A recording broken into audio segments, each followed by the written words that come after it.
நான் சுபாஷினி. நான் ஒரு அட்வொகேட்.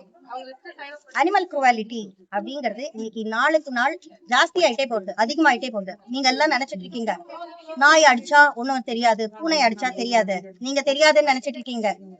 தேர்ட் ஐ, மூணாவது கண்ணு எங்கேயோ ஒரு இடத்துல பாத்துட்டே இருக்கு. உங்க எல்லாரையும் அது சோசியல் மீடியால கவர் பண்ணி வெளியில வந்துட்டே இருக்கு.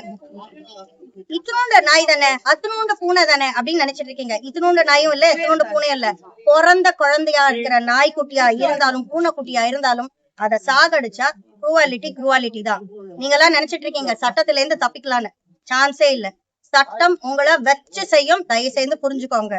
அதுவும் இல்லாம BNS 325 அனிமல் குரூவாலிட்டியில இப்போ நிறைய கேசஸ் உள்ள வர ஆரம்பிச்சிருக்கு. அதனால தயவு செய்து தப்பிக்கலாம்னு நினைக்காதீங்க.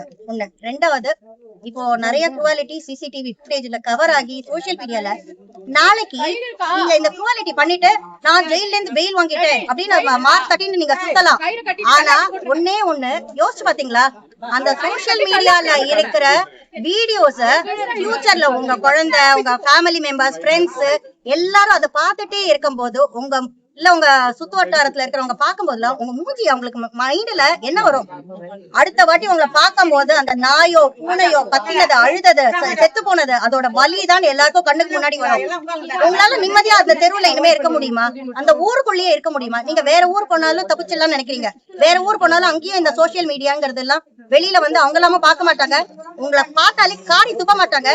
உங்க குழந்தைங்களுக்கு இந்த கைண்ட் அண்ட் கம்பேஷன் ஒண்ணு இருந்ததுன்னா அதுங்க என்ன ஃபீல் பண்ணும்?